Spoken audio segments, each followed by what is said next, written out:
Hello everyone, this is doctor Jeevesh Yadav. तो most important 60 topic का जो सीरीज़ है वो यहाँ पे अपन कंटिन्यू कर रहे हैं। और इसी कंटिन्यूशन में आज हम लोग बात करेंगे टॉपिक नंबर 31 के विषय में। स्टार्ट करते हैं। तो ये आपका टॉपिक है बाल ग्रह। ठीक है, बाल ग्रह बहुत इंपॉर्टेंट टॉपिक है। तो सबसे पहले ग्रह बाधा के पूर्व रूप बताए गए।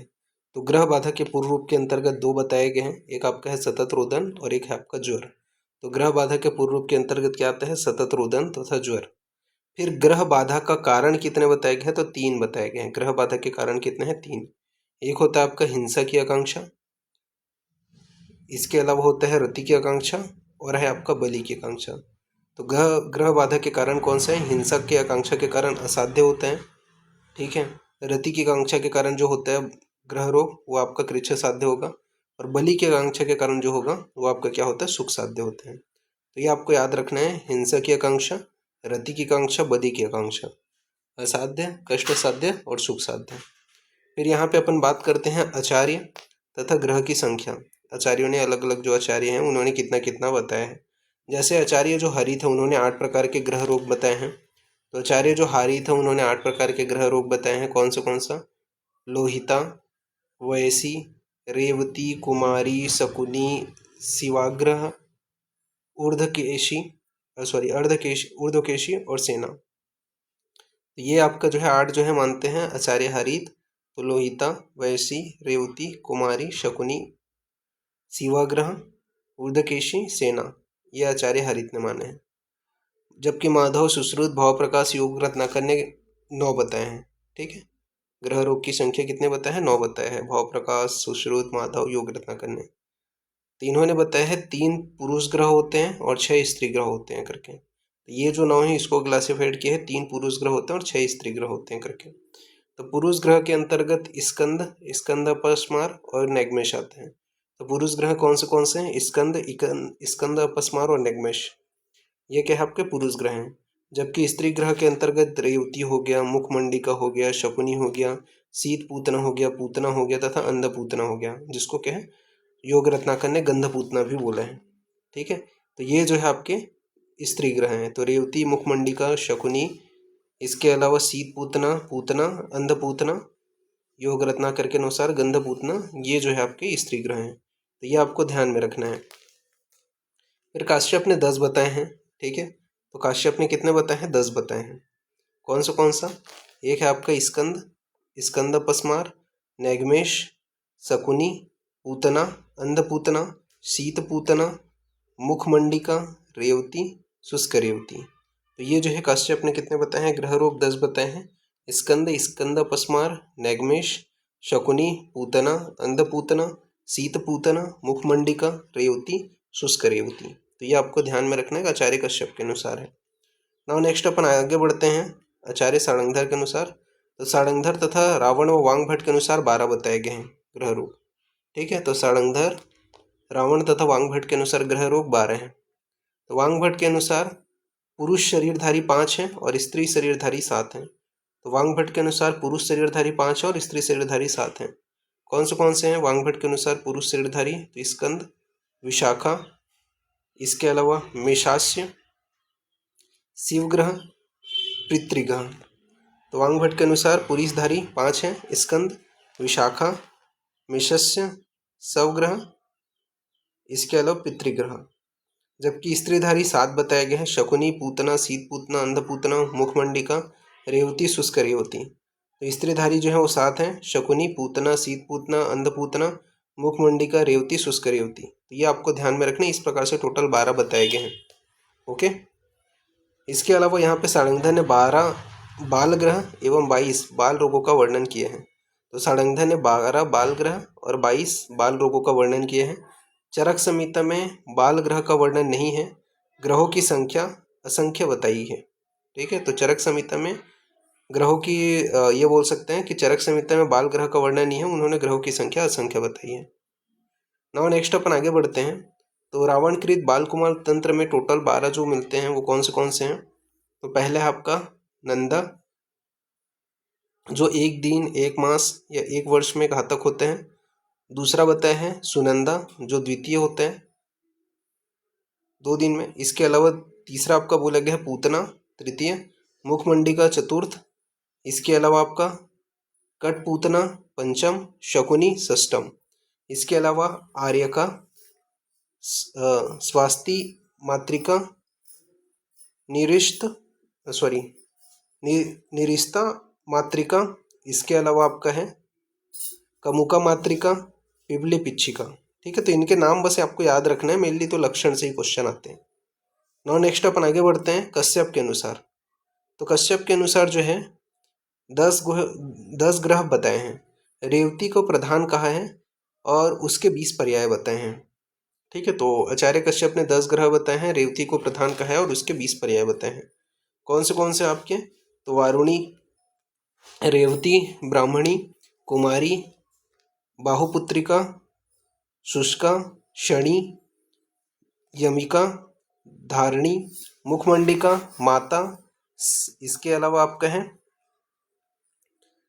शीतवती, कंडू, पूतना। तो पूतना के कौन से आपके? तो पर्याय के अंतर्गत जैसे कि मलज हो गया, पूतना हो गया, पावनी हो गया, कौची हो गया, विश्वदेवी हो गया, ये सभी आपके पर्याय हैं पूतना के। इसके अलावा आपका है निरुचिका, रोदनी, भूतमाता, लोकमाता मही, शरण्या, पुण्यकीर्ति। तो ये सारे बताए गए हैं कश्यप के अनुसार, तो ये आपको ध्यान में रखना है। फिर इसके बाद में प्रधान उग्र ग्रह के विषय में बात करते हैं। तो प्रधान उग्र ग्रह बताए हैं, तो स्कंद ग्रह को प्रधान उग्र ग्रह बताते हैं सुश्रुत वांगभट्ट, जबकि कश्यप ने रेवती जो होता है या सदा पूजित जो ग्रह है, ठीक है, रेवती जो सदा पूजित ग्रह है उसको उग्र ग्रह माना है। तो ये चीज याद रखना, सुश्रुत वांगभट्ट स्कंद ग्रह को उग्र ग्रह बोलते हैं, जबकि कश्यप ने रेवती ग्रह जो है सदा जो पूजित ग्रह है उसे क्या है उग्र ग्रह बोले हैं। पर्याय के विषय में बात करें तो स्कंद कुमार या कार्तिकेय। ठीक है, तो स्कंद को क्या बोलते हैं? कुमार या कार्तिकेय। इसके अलावा स्कंद अपस्मार को विशाखा या स्कंद मित्र या स्कंद सखा भी बोला जाता है। तो याद रखना, स्कंद को कुमार या कार्तिकेय बोलते हैं, स्कंद अपस्मार को विशाख या स्कंद मित्र या आपका स्कंद सखा बोलते हैं। फिर है आपका मुखमंडिका, तो मुखमंडिका को स्कंदस्य परिचारिका बोला जाता है, तो मुखमंडिका को स्कंदस्य परिचारिका बोले जाते हैं। अंधपूतना या गंधपूतना योग रत्नाकर ने बताया है, तो अंधपूतना को गंधपूतना योग रत्नाकर ने बताया है, जबकि दृष्टिपूतना वांगभट्ट ने बताया है। तो ये चीज़ आपको ध्यान में रखना है। फिर ग्रहों की उत्पत्ति के विषय में बात करें तो महादेव से स्कंद ग्रह की उत्पत्ति बताए हैं, जबकि स्कंद अपस्मार का अग्नि से उत्पत्ति बताए हैं, और नेगमेश का पार्वती से बताया गया है। ठीक है, तो ये चीज़ याद रखना कि स्कंद ग्रह का महादेव से, स्कंद अपस्मार का अग्नि से और नेगमेश का पार्वती से बताया गया। फिर उत्पत्ति कारण के विषय में बात करते हैं तो सर के वन में कुमार स्कंद यानी कि कार्तिकेय के होने पर उनकी रक्षार्थ कृतिका, पार्वती, अग्नि व महादेव ने ग्रहों की उत्पत्ति की थी। तो ये उत्पत्ति आपको ध्यान में रखना है। फिर इसके बाद में आपका यहाँ पे आपका बताया गया है धार्य दपि जीवस्य चास चिरल सर्पना। यह चिकित्सा किसका है? तो मुखमंडिका ग्रह की है। ठीक है, तो ये चीज़ याद रखना, धार्यदपि जीवस्य चासचिरलिय सर्पना, यह मुखमंडिका ग्रह की चिकित्सा है। इसी प्रकार तिक्त द्रुम पपक्वाथ से अवसेचन। ठीक है, तो तिक्त द्रुम जो क्वाथ है उससे अवसेचन, ये क्या है आपका अंधपूतना ग्रह की चिकित्सा है। इसी प्रकार आपका बताया गया है कि पूतिकरंजादि तोय से रात्रि स्नान, यह जो है ग्रह बाधा की चिकित्सा है। तो पूतिकरंजादि तोय से रात्रि स्नान, यह जो है ग्रह बाधा की चिकित्सा है। फिर पुरुष शरीरधारी जो ग्रह हैं वो 5 बताए गए हैं, स्कंद, विशाखा, नैगमेश, स्वग्रह, पितृग्रह। तो पुरुष शरीरधारी जो है वो 5 बताए गए हैं, स्कंद, विशाखा, नैगमेश, स्वग्रह, पितृग्रह।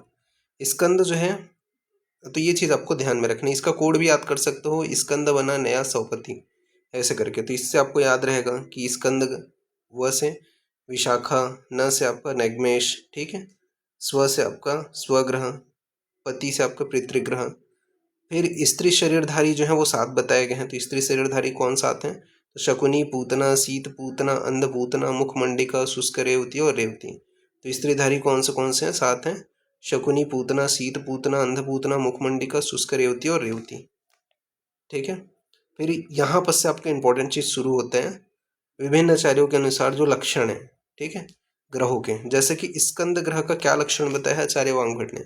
स्कंद ग्रह का लक्षण यहाँ पे बताया है एक नयन स्त्रावी, इसके अलावा सिरो विक्षेपित। ठीक है, तो एक नयन स्त्रावी होते हैं, सिरो विक्षेपित होते हैं, सिरों को विक्षेपित करने वाला। मुहुर उद्वग्नि, ठीक है, तो मुहुर उद्वग्नि। मुख वक्रता, स्तन से द्वेष करने वाले, स्तन द्वेषी। बद्ध मुष्टि शकृत, तो बद्ध मुष्टि शकृत। ऊर्ध निरीक्षते, ठीक है, तो ऊर्ध देखेगा तो ऊर्ध निरीक्षते। दंत खादी, दंत खादी बताया गया है। इसके अलावा आपका बताया गया है हतैक पक्ष, तो हतैक पक्ष हो गया। सरक्त अभ्योलोचना, तो सरक्तम अवलोचनम। ये सभी जो लक्षण है वांगभट ने बताया है स्कंद ग्रह का। ठीक है, तो ये आपको ध्यान में रखना है। फिर सुश्रुत ने बताया है सून अक्ष, ठीक है, तो सून आपको दिखाई देगा अक्ष प्रदेश में। स्तन से द्वेष करेगा तो स्तन द्वेषी। वक्रस्य, तो वक्रस्य बताया गया उद्विग्नी, उद्विग्न। अल्परोदन, कम रोएगा। इसके अलावा गाढ़ मूर्छिष्ट वर्ष, ठीक है, तो ये आपका बताया गया है। इसके अलावा सुलील चक्षु, तो सुलील चक्षु, ठीक है, तो सुलीलित चक्षु ये आपको देखने को मिलेगा। और आपका क्या बताया गया है एक नेत्र पक्ष, तो एक नेत्र पक्ष, ये सभी लक्षण जो है वो सुश्रुत ने बताया है। ठीक है, वैसे मैंने जो जो पूछे जाते हैं उसको मैंने नीचे में लिख दिया है। जैसे कि आपको पूछा जाएगा कि रक्तयो अभ्योलोचनम ये कौन से ग्रह का लक्षण है, तो सरक्तयो अभ्योलोचनम ये कौन से ग्रह का लक्षण है, तो ये स्कंद अपस्मारक है। इसी प्रकार आपको पूछा जाता है ऊर्ध्व निरीक्षित ये किसका लक्षण है, तो ये स्कंद ग्रह का है। ठीक है, तो सरक्तो अभ्योलोचनम ये स्कंद ग्रह का है। उभयो निरीक्षित ये भी आपको ऊर्ध्व देखना, ठीक है, ये भी स्कंद ग्रह के हैं।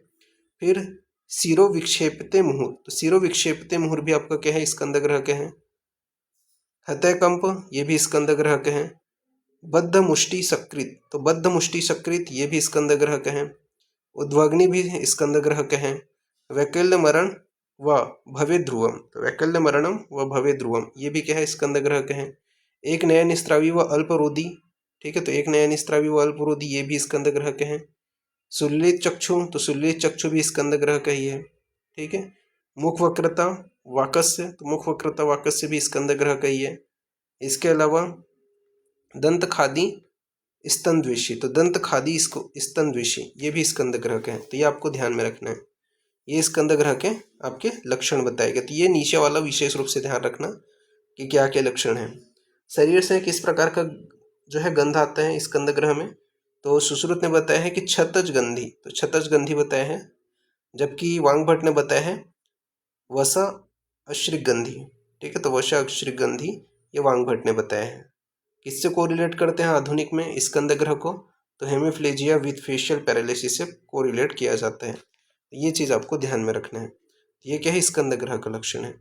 फिर नेक्स्ट अपन आते हैं स्कंद अपस्मार के विषय में, जिसे विशाखा भी कहा जाता है। तो इसमें क्या क्या लक्षण बताया है वांगभट ने, तो बार बार संज्ञा नाश होना, मूर्छा होना। इसके अलावा केश लूचनम फेनोद्गमन, तो केश लूचनम फेनोद्गमन। हस्तपाद भ्रू नर्तन, ठीक है, तो हस्तपाद भ्रू नर्तन। इसके अलावा स्तन जीवादंशन, तो स्तन जीवादंशन। तो ये सारे लक्षण बताए गए हैं, ठीक है, स्कंद अपस्मार के वांगभट के अनुसार। जबकि आचार्य सुश्रुत ने क्या क्या लक्षण बताए स्कंद अपस्मार का, तो कभी निसंज्ञा, कभी संज्ञा रहता है, ठीक है, तो कभी निसंज्ञा रहेगा, तो कभी संज्ञा रहेगा। इसके अलावा फेन प्रसृजति, ठीक है, तो फेन प्रसृजति। विड़मूत्रे सृजति, ठीक है, तो विड़मूत्रे सृजति। इसके अलावा आपका बोला गया है कर चरणे, तो कर चरणे नैत्याति, ठीक है, तो कर चरणे नैत्याति। और आपको बोला गया है विनग्य जृंभाणम, तो विनग्य जृंभाणम। ये सभी क्या है आपके आचार्य सुश्रुत के अनुसार स्कंद अपस्मार के लक्षण है। बात करें इसमें स्कंद अपस्मार किस प्रकार का गंध बताया है वांगभट ने, तो वांगभट ने यहाँ पूरी शोणित के समान गंध आता है बोले हैं। किससे कोरिलेट करते हैं, तो इपिलेप्सी से इसका कोरिलेशन किया जाता है। ठीक है, अब स्कंद अपस्मार से ये पॉइंट्स देकर के पूछे जाते हैं, जैसे कि ऊर्ध्वछद, इसके अलावा संज्ञा, संज्ञानाशो मुहुः, केशलूचनम, फेनोद्गमन, फेन सृजति। इसके अलावा आपका तो कंधरानति, विनम्य, करचरणे नित्यतीव, हस्तपाद भ्रूणर्तनम, स्तनजीवा दंशन, सारंभ ज्वर। तो ये सभी क्या है स्कंद अपस्मार के लक्षण है। ये आपको ध्यान में रखना पड़ेगा, तब आपको याद रहेगा। ठीक है, नेक्स्ट अपन बात करते हैं नैगमेश के विषय में। तो नैगमेश के यहाँ पे वांगभट्ट ने क्या बताया है, क्या क्या लक्षण होते हैं नैगमेश में। आद्यमान हो गया, पाणिपाद स्पंदन हो गया, छर्दी हो गया, इसके अलावा फेन विमर्मन हो गया, अतिसार हो गया। ठीक है, इसके अलावा आपका बताया गया है क्या क्या देखने को मिलेगा और क्या वांगभट्ट ने बताया है। तो स्वर दैन्य कुंजन। ठीक है, तो स्वर दैन्य कुंजन हो गया, ज्वर हो गया, कास हो गया, हिक्का हो गया, मूर्छा हो गया, नेत्र में शोफ हो गया, ओष्ठ में दंशन हो गया, ऊर्ध्व दृष्टि हो गया। ये सभी नैगमेश का लक्षण है। तो ये आपको ध्यान में रखना है कि आद्यमान, पाणिपाद स्पंदन, छर्दी, इसके अलावा अतिसार, स्वर दैन्य कुंजन, ज्वर, कास, हिक्का, मूर्छा, नेत्र में शोफ, ओष्ठ दंशन, ऊर्ध्व दृष्टि, ये क्या है नैगमेश का लक्षण है वांगभट्ट अनुसार। सुश्रुत के अनुसार बात करते हैं तो सुश्रुत ने यहाँ पे आपका फेन, वमन निम्यन्ते च मध्य सोद्वेगा। ठीक है, तो यहाँ पे फेन हो गया, वमन हो गया, विनम्यते च मध्य सोद्वेगा, इसके अलावा विलपति, ऊर्ध्व दृष्टि, ज्वर प्रततम, ठीक है, निसंज्ञता। ये सभी आपके क्या है आचार्य सुश्रुत ने नैगमेश के लक्षण बताए हैं। गंध कैसा आता है नैगमेश के अंतर्गत, तो सुश्रुत ने बोले है वसगंधी, और यहाँ पे आपका वांगभट्ट ने बोले हैं वस्तव गंधता। ठीक है, तो ये यहाँ पे आपका वांगभट्ट ने बोले हैं। आधुनिक में किससे कोरिलेट करते हैं नैगमेश, तो यहाँ पे आपका बताया गया है कोलेप्स ड्यू टू डिहाइड्रेशन, उससे कोरिलेशन किया जाता है। विशेष रूप से ये क्वेश्चन आपके पूछे जाते हैं नैगमेश से रिलेटेड, जैसे कि आपको पूछा जाएगा ऊर्ध्व निरक्षणते हंसने। ठीक है, तो ऊर्ध्व निरक्षणते हंसने ये किसका लक्षण है नैगमेश के हैं। इसी प्रकार ऊर्ध्व मिक्षमाणम सोद्वेग विलपति। ठीक है, तो ऊर्ध्व मिक्षमाणम सोद्वेग विलपति ये किसका है नैगमेश का लक्षण है। ज्वर प्रततम ये भी नैगमेश का लक्षण है। ठीक है, निसंज्ञो भवति ये भी नैगमेश का लक्षण है। फिर इसी प्रकार विनम्यते च मध्य ये भी नैगमेश का लक्षण है। एक नेत्र शोफ ये भी नैगमेश का लक्षण है। ओष्ठदंश स्वरदैन्य कुंजन, तो ओष्ठदंशम स्वरदैन्य कुंजम ये भी नैगमेश का लक्षण है। पाणिपाद स्पंदन नैगमेश का लक्षण है। आद्यमान, छर्दी, फेन, निर्वम, हिक्का, कास ये नैगमेश का लक्षण है। अतिसार, तृष्णा, विवर्णता ये भी नैगमेश का लक्षण है। तो ये सारी चीज़ आपको ध्यान में रखनी है। फिर नेक्स्ट अपन बात करते हैं स्वग्रह के विषय में। तो स्वग्रह में क्या बताया गया है, तो स्वग्रह का यहाँ पे आपका वांगभट्ट के अनुसार लक्षण बताया गया है कि कंपन होना, इसके अलावा हसित रोमत्व, स्वेद, धावनम, अंतः कंठ कुंजनम, बहिरयाम, जीवादंशन, क्रोशन, स्वांशत।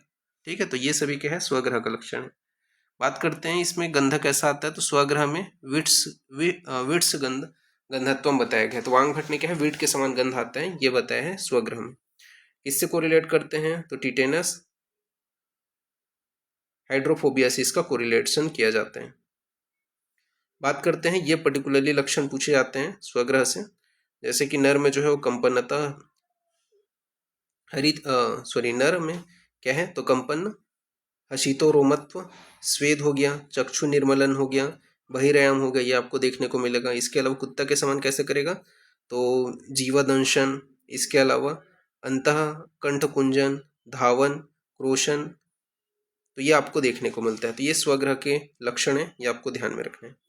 फिर नेक्स्ट अपन आगे बढ़ते हैं वांगभट्ट के अनुसार जो पैतृक ग्रह है इसके क्या क्या लक्षण बताए गए। तो पैतृक ग्रह में बताया गया कि रोमहर्ष होना, मुहूर्त त्रास का होना, सहसा रोदन करना, ज्वर, कास, अतिसार का होना, वमन, अंग में आक्षेप होना, विक्षेप हुआ, विवर्णता होना, मुष्टिबंधन, इसके अलावा स्तुति, जृंभा, ये सभी वांगभट्ट ने बताया है। तो रोमहर्ष, मुहूर्त त्रास, सहसा रोदन, ज्वर, कास, अतिसार, वमन, अंग में आक्षेप, विक्षेप, विवर्णता, मुष्टिबंध, स्तुति, जृंभा, ये जो है वांगभट्ट ने क्या है लक्षण बताया है पैतृक ग्रह का। तो ये आपको ध्यान में रखना है। बात कर लेते हैं इसका किस प्रकार का गंध आता है। तो यहाँ पे आपका बताया गया सौगंधी जो है गंध आता है। वांग भट्ट के अनुसार क्या है, पैतृक ग्रह में सौगंधी गंध आता है। कोलेरा से इसको अपन मॉडर्न कोरिलेट करते हैं। पैतृक ग्रह के जो लक्षण जो दे करके पूछे जाते हैं एग्जाम में, तो रोमहर्ष मुहूर्त त्रासह, ये किसका लक्षण है आपका, पैतृक ग्रह के हैं। सहसा रोदन पैतृक ग्रह के है। ज्वर कास अतिसार वमन, ये तीन चारों चीजें हो जा रही हैं, तो ये क्या है, ज्वर कास अतिसार वमन, ये पैतृक ग्रह के हैं। मुष्टि बंधन सुप्ति जृंभा, तो मुष्टि बंधन सुप्ति जृंभा पैतृक ग्रह के हैं। अंगाक्षेप विक्षेप पैतृक ग्रह का है। विवर्णता जो है वो भी आपका पैतृक ग्रह का है, तो ये आपको याद रखना है। फिर नेक्स्ट अपन आगे बढ़ते हैं, तो नेक्स्ट है आपका शकुनी।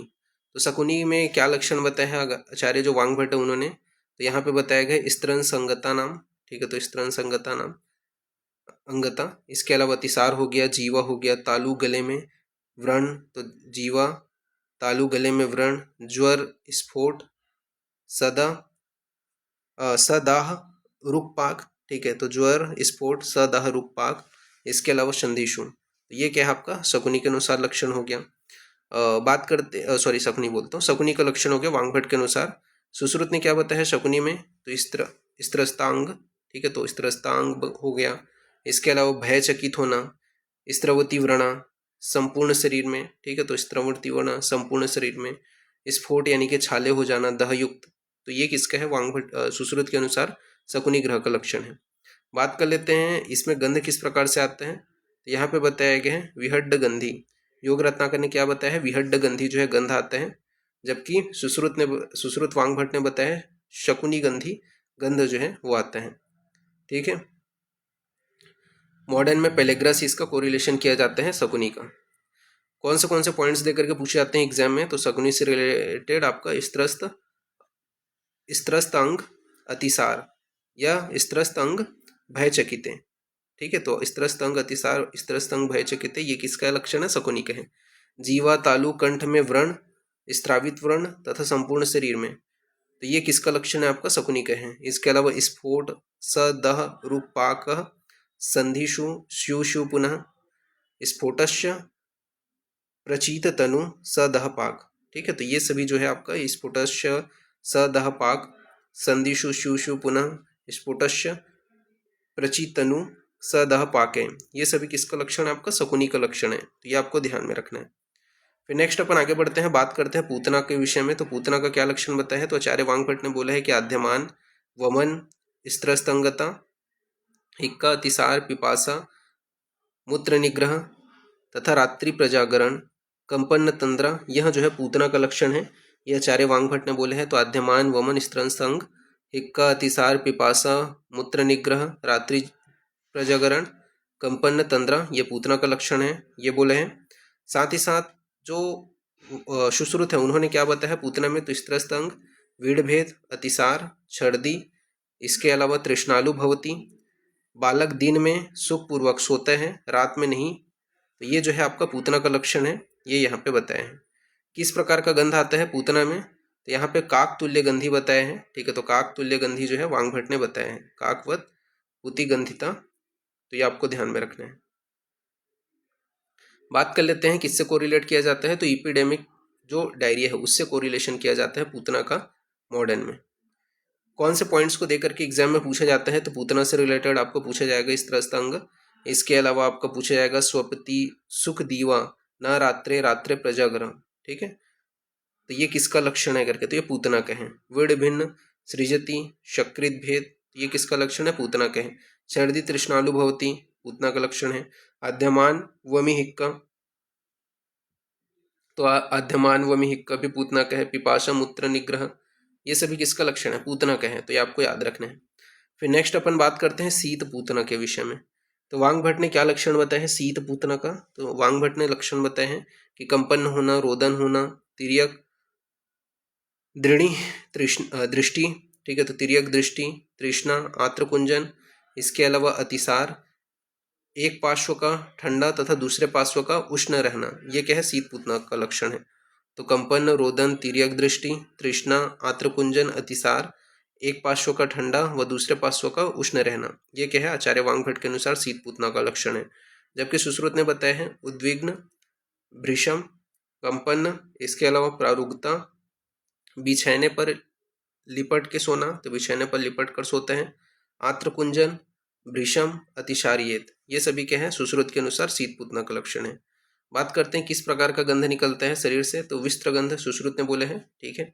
इसके अलावा वसात विस्त्र गंध वांग ने बोले हैं, तो विस्त्र गंध सुश्रुत ने बोले हैं, और वशावत विस्त्र गंध जो है वांग ने बोले हैं। इससे कोरिलेशन किया जाते हैं, तो यहाँ पे आपका बताया गया कोलेरिक जो डायरिया है उससे कोरिलेशन किया जाता है। कौन से पॉइंट्स दे करके एग्जाम में पूछे जाते हैं, तो शीत पूतना से रिलेटेड यहाँ पे आपका उद्विग भृशम ये किसका लक्षण है, शीत पूतना का है। तिर्यक दृष्टि शीत पूतना का लक्षण है। साथ ही साथ बताया गया है सलीन स्वपित बिछौन पर लिपट के सोता है, तो स्वलीन स्वपित बिछौन पर लिपट कर सोता है, यह जो है शीत पूतना का लक्षण है। आंत्र कुंजन हो गया, एक पार्श्व का ठंडा व दूसरे पार्श्व का उष्ण होना, भृशम अतिशारियत, तो ये सभी के है शीत पूतना का लक्षण है, तो ये आपको ध्यान में रखना है। फिर नेक्स्ट अपन बात करते हैं अंधपूतना। तो अंधपूतना का क्या क्या लक्षण बताया है वांग भट्ट ने, तो अंधपूतना का यहाँ पे लक्षण बताया है कि छर्दी, ज्वर, कास, अल्प निद्रा, पीड़ भेद, वैवर्णता, दौर्गंध्य, नेत्र में अतिरुजा का होना, कंडू होना, पोथकी, इसके अलावा स्तन से द्वेष, स्वर तीक्ष्णता, ये सभी अंधपूतना का लक्षण है, यह आचार्य वांग भट्ट ने बोले हैं। तो छर्दी, ज्वर, कास, अल्प निद्रा, वीड़ भेद, वैवर्ण, दौर्गंध्य, नेत्र में अतिरुजा, कंडू, पोतकी, स्तन द्वेष, स्वर तीक्ष्णता का होना, ये जो है अंधपूतना का लक्षण है।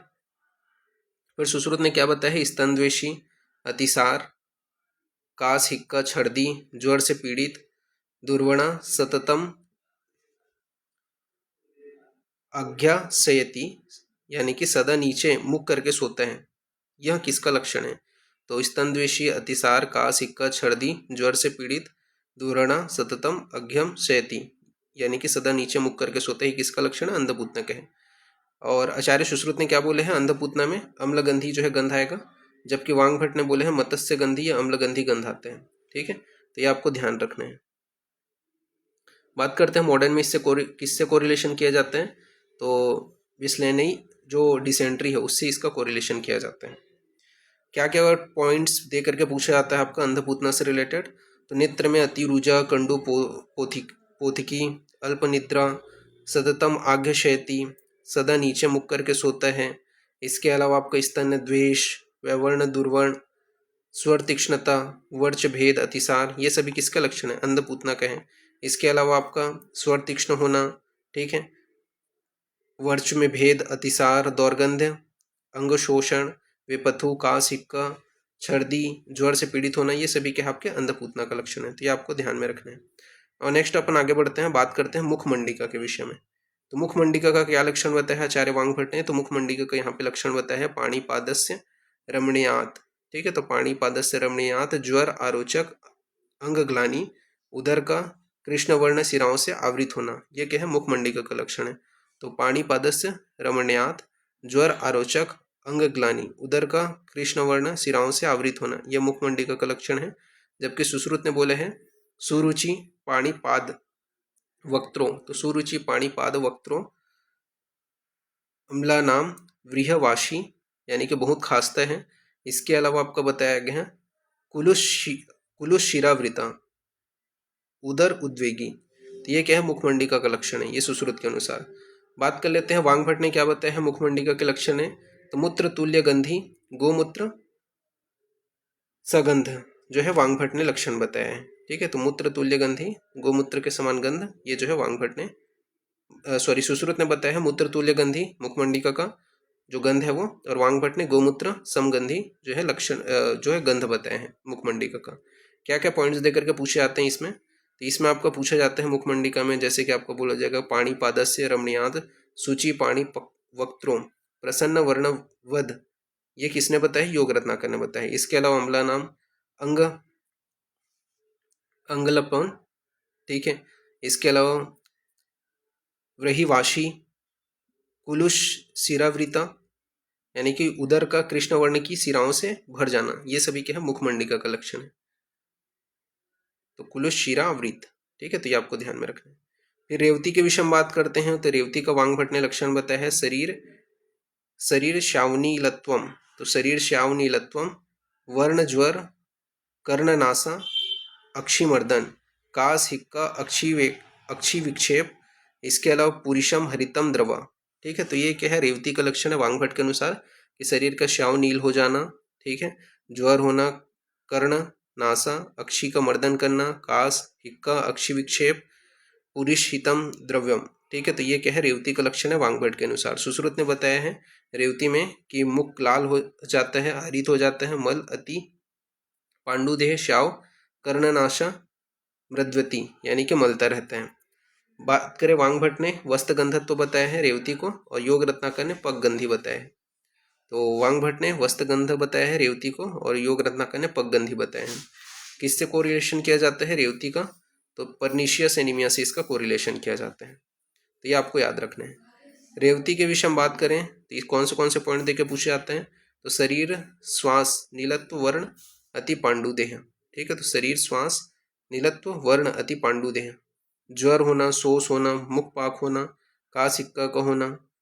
इसके अलावा आपका क्या बोला गया है, वेदनावर्त यानी कि भयंकर पीड़ा का होना, कर्ण नासा अक्षी मर्दन, तो कर्ण नासा अक्षी मर्दन, ठीक है। ये जो है कर्ण नासा अक्षी मर्दन, ये याद रखना रेवती का लक्षण बताया सुश्रुत ने, जबकि कर्ण नासा अक्षी मर्दन कुकुणक का जो है अष्टांग संग्रह ने लक्षण बताए। तो ये चीज याद रखना। इसके अलावा कर्ण नासा मृदाती, ठीक है, सुश्रुत के अनुसार ये बताया गया है। तो कर्ण नासा मृदाती, सॉरी, कर्णनासा अक्षिमर्दन ये वांगभट का है, ठीक है, अष्टांग हृदय का है, अष्टांग हृदय का है। जबकि कर्णनासा अक्षिमर्दन ये कुकणक का अष्टांग संग्रह ने बोले हैं। कर्णनासा मृदति ये सुश्रुत का कथन है, ठीक है, रेवती के विषय में। फिर इसके बाद में आप कहें पुरुषम हरितम द्रव्य, ठीक है। तो पुरुषम हरितम द्रव्य, और आपका का सिक्का अक्षी विक्षेप, तो का सिक्का अक्षी विक्षेप, ये सभी क्या है, रेवती का लक्षण है। ये पॉइंट्स देकर के पूछे जाते हैं ये किसका लक्षण है करके, तो ये आपको याद रखना है। फिर नेक्स्ट अपन आगे बढ़ते हैं, बात करते हैं शुष्क रेवती के विषय में। तो शुष्क रेवती के विषय में वांगभट ने बताया है क्रमात् सर्वांग संचया, केशपातन, नानाविध वर्ण का मल त्याग होना, अन्न विद्वेष होना, स्वर दैन्यता विवर्णता, उदर ग्रंथि, इसके अलावा दीर्घकाल अनुवर्तन, जीवा, यहाँ पे बताया गया है जृधा, निम्नता मध्य, श्याव तालु, ठीक है। तो ये क्या है, शुष्क रेवती का लक्षण है, ये यहाँ पे बताए हैं। साथ ही साथ वांगभट ने बोले हैं मृग गंधत्वम बोले हैं, तो वांगभट ने मृग गंधत्वम बोले हैं। मॉडर्न में इसको मेरेस्मस से कोरिलेशन किया जाता है, ठीक है। बात कर लेते हैं शुष्क रेवती से रिलेटेड क्या क्वेश्चन पूछे जाते हैं। तो क्रमात् सर्वांग संचय, ठीक है, क्रमात् सर्वांग संचय, केशपातन, अन्न विद्वेष, स्वर दैन्य विवर्णता, उदर पर वृत्त ग्रंथि होना, इसके अलावा ग्रह गंधत्वम, दीर्घकाल अनुवर्तन, जीवा निम्नता मध्य, श्याव तालु, नानाविध वर्ण का मल त्याग होना, ये शुष्क रेवती का लक्षण है। तो ये पॉइंट्स को देकर के पूछा जाता है कि आपको याद रखना है। इसके अलावा ज्वर रहित ग्रह कौन से हैं, तो ज्वर रहित ग्रह आपका स्कंद ग्रह, स्वग्रह, पूतना, शीत पूतना और शुष्क रेवती, ये इसमें क्या है, ज्वर नहीं होता। तो स्कंद ग्रह, स्वग्रह, पूतना, शीत पूतना, शुष्क रेवती, इसमें ज्वर नहीं होता। ऊर्ध दृष्टि में आपका बताया गया, ऊर्ध दृष्टि किसमें देखने को मिलता है, तो ऊर्ध दृष्टि स्कंद में, स्कंद अपस्मार में, नैगमेश ग्रह में, इसमें आपको देखने को मिलेगा। जबकि तिर्यक दृष्टि शीत पूतना के अंतर्गत देखने को मिलते हैं। तो ऊर्ध दृष्टि आपको स्कंद अपस्मार, नैगमेश ग्रह में देखने को मिलते हैं। तिर्यक दृष्टि आपको शीत पूतना में देखने को मिलेगा। फिर बोला गया स्तनद्वेषी, तो स्तनद्वेषी में आपका स्कंद ग्रह, अंधपूतना हो गया। इसके अलावा अन्नद्वेषी शुष्क रेवती है। तो स्तनद्वेषी आपका स्कंद ग्रह व अंधपूतना है, जबकि अन्नद्वेषी आपका शुष्क रेवती है। फेन वमन के अंतर्गत आपका स्कंद अपस्मार और नैगमेश ग्रह में देखने को मिलता है। तो फेन वमन स्कंद अपस्मार व नैगमेश ग्रह में देखने को मिलते हैं। जबकि छर्दी जो है वो पैतृक ग्रह, पूतना व अंधपूतना में देखने को मिलते हैं। तो छर्दी जो है पैतृक ग्रह, पूतना व अंधपूतना में देखने को मिलते हैं। फिर स्तन जीवादंशन स्कंद अपस्मार में देखने को मिलेगा। तो स्तन जीवादंशन ये आपको स्कंद अपस्मार में देखने को मिलते हैं। जीवादंशन जो है वो स्वग्रह में भी देखने को मिलते हैं। फिर इसके अंदर ओष्ठदंशन नैगमेश ग्रह में देखने को मिलेगा, ठीक है। अतिसार जो है वो नैगमेश, पैतृक ग्रह, शकुनी, पूतना, शीत पूतना, अंधपूतना ग्रह में देखने को मिला है। अतिसार, नैगमेश, पितृग्रह, शकुनी, पूतना, शीत पूतना, अंधपूतना में देखने को मिलता है। पूतना जो है वो, पूतना दिन में सुखपूर्वक होते हैं। तो पूतना में जो रोगी है वो दिन में सुखपूर्वक होते हैं, किंतु रात में नहीं। शीत पूतना में क्या है, बिछौने से लिपट करके यानी कि सलीन होकर के सोते हैं। तो शीत पूतना में जो शिशु होता है वो क्या होता है आपका, बिछौने से लिपट करके सलीन में सोते हैं। और अंध पूतना में क्या है, सततम अंध श्याता सततम अंध श्यार्तः, यानी कि नीचे मुख करके सोते हैं, अल्प निद्रा होती है। और तो ये आपको याद रखना है। फिर साध्य साध्यता के विषय में बात करें तो साध्यता में बताया गया है कि यहाँ पे बताया गया है कि स्तब्धंग, स्तनद्वेषी और मुहुर मुहुर मूर्छा वाला जो है मारक लक्षण होते हैं। तो स्तब्धंग, स्तनद्वेषी, मुहुर मुहुर मूर्छा यह जो है मारक लक्षण है। स्कंद ग्रह के आक्रमण से विकलता एवं मृत्यु निश्चित है। तो स्कंद ग्रह के आक्रमण से विकलता एवं मृत्यु निश्चित है। तो वैकल्यम मरणम व भवेद ध्रुवम, ठीक है, ये स्कंद ग्रह के लिए बोला गया। शेष ग्रहों में संपूर्ण लक्षण होना असाध्यत्व का लक्षण है। तो शेष ग्रह में अगर संपूर्ण लक्षण दिखाई दे रहे हैं तो असाध्यत्व का लक्षण है। फिर बोला गया है ग्रह बाधा नाशक चिकित्सा। तो ग्रह बाधा नाशक चिकित्सा में बताया गया है कि मुख्य चिकित्सा में परिसेचन कराते हैं। योग में सिद्धार्थक घृत हो गया, सिद्धार्थक आदि अगध हो गया, भूतादि घृत हो गया। इसके अलावा आपका महाभूताराम घृत हो गया। इसको वांगभट ने प्रयोग करने के बताया है। साथ ही साथ सभी ग्रहों में पिशाचों को छोड़ करके प्रतिकूल वार्तवन न करें। इसके अलावा मयूरी महाविद्या का प्रयोग करने के विषय में बताया है। तो ये चीज याद रखना, मयूरी महाविद्या का ग्रह बाधा नाशक चिकित्सा में बताया गया है। तो यहाँ पे बोला है महाविद्या च मयूरी शुचि तम श्रव्येत सदा, बौद्ध धर्म के उपदेश को सुनाए। ठीक है, तो ये यहाँ पे बताया गया है। फिर स्नान विशेष में जैसे कि स्कंद ग्रह में क्या है, वातग्न द्रव्यों से चौस्तरे पर त्रिरात्र स्नान करें, गायत्री मंत्र सिद्ध जल का हवन प्रयोग करें। ठीक है, तो ये यहाँ पे बताया गया है कि वातग्न द्रव्य के चौतरे पर त्रिरात्र स्नान करें, गायत्री मंत्र सिद्ध जल का हवन में प्रयोग करें। इसके अलावा स्कंद अपस्मार में क्या है, पूर्व चौराहे पर स्नान करें। ठीक है, शकुनी में आपका वेतस आम्र कपित्थ क्वाथ से बगीचे में स्नान करें। रेवती में दोनों नदियों के संगम में स्नान करें। तो रेवती में दोनों नदियों के संगम में स्नान करें। शीत पूतना में जलाशय के किनारे स्नान करें तथा मूंग से बने भक्षों से नदी में बलि दें। ठीक है, तो ये यहाँ पे बताया गया। मुखमंडिका में गौशाला में स्नान करने के लिए बोला गया है, जबकि नैग्मेश में आपका बरगद के वृक्ष के नीचे स्नान करने के लिए बोला गया है। इसके अलावा भद्र मुक्तादिक्वाथ, तो भद्र मुक्तादिक्वाथ का ज्वर में प्रयोग बताया है। ठीक है, योग रत्नाकर ने तो भद्र मुक्तादिक्वाथ का ज्वर में प्रयोग बताया है, तो योग रत्नाकर ने मुस्तादिक्वाथ का अतिसार में प्रयोग बताया है भैषज रत्नावली ने। तो अतिसार में मुस्तादिक्वाथ का प्रयोग बताया है भैषज रत्नावली ने। इसके अलावा हरिद्राक्वाथ का जो है चक्रदत्त ने प्रयोग बताया है किसमें, शिशिरो ज्वर अतिसारघ्न। ठीक है, तो हरिद्राक्वाथ का शिशिरो ज्वर अतिसारघ्न बताया है चक्रदत्त ने। इसके अलावा आपका बताया गया है रंजन आदि चूर्ण। तो रंजन आदि चूर्ण का यहाँ पे आपका बताया गया है कि बाला नाम सर्व रोगेशु पूजितम बल वर्ण प्रदम। ठीक है, ये अष्टांग हृदय ने बोले हैं। तो रंजन आदि चूर्ण को बाला नाम सर्व रोगेशु पूजितम बल वर्ण प्रदम, ये अष्टांग हृदय ने बोले हैं। इसी प्रकार रंजन आदि चूर्ण को चक्रदत्त ने ज्वर अतिसार पांडु बाला नाम सर्व रोग जीतम बोला है। ठीक है, तो ये याद रखना, चक्रदत्त ने ज्वर अतिसार पांडु में बताया है। फिर एलादि चूर्ण को ज्वर कार्श कास अतिसार हेतु उपयोगी बताए हैं। तो एलादि चूर्ण को ज्वर कार्श कास व अतिसार हेतु उपयोगी बताए हैं। बात करते हैं बाल योग में। तो बाल चतुर्भद्र चूर्ण का रोगाधिकार कास ज्वर छर्दी अतिसार बताया है। मात्रा 2 से 8 रहती है। मुख्य घटक कौन सा बाल चतुर्भद्र का, तो पिपली अतिविषा नागरमोथा कर्कट श्रृंगी। ठीक है, तो ये चीज याद रखना है। बाल चतुर्भद्र का कास ज्वर छर्दी अतिसार में प्रयोग करते हैं। 2 से 8 रहती इसकी मात्रा है। पिपली अतिविषा नागरमोथा कर्कट श्रृंगी। ठीक है, प्रमुख घटक।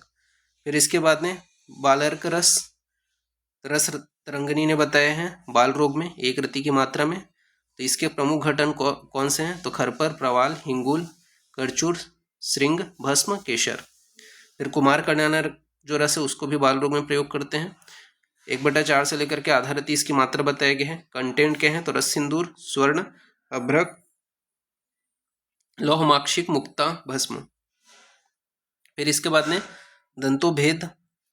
दंतोर्भेद गदांतक रस, तो दंतोर्भेद गदांतक रस का जो प्रयोग है वो ज्वर, आक्षेप, अतिसार में करते हैं।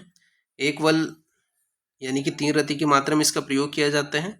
कंटेंट क्या है आपका दंतोद्भेद गदांतक रस का? तो स्वर्ण, स्वर्णमाक्षिक, शंख, भस्म, अभ्रक और लौह। फिर बालवटी के विषय में बात करते हैं तो बालवटी का प्रयोग अतिसार, काश, सर्दी में किया जाता है। 1 रति इसकी मात्रा है। कच्छप भस्म, जवार मोहरा, इसके अलावा षष्ठी, ये जो है इसके कंटेंट है। फिर बाल पंचभद्र रस, इसका प्रयोग पांडु व शोष में करते हैं। 2 से 4 रति इसकी मात्रा है। रस सिंदूर व येषद भस्म, ये क्या है बाल पंचभद्र रस का कंटेंट है। फिर बाल रोगांतक रस का प्रयोग बाल रोग में करते हैं। 1 रति इसकी मात्रा है।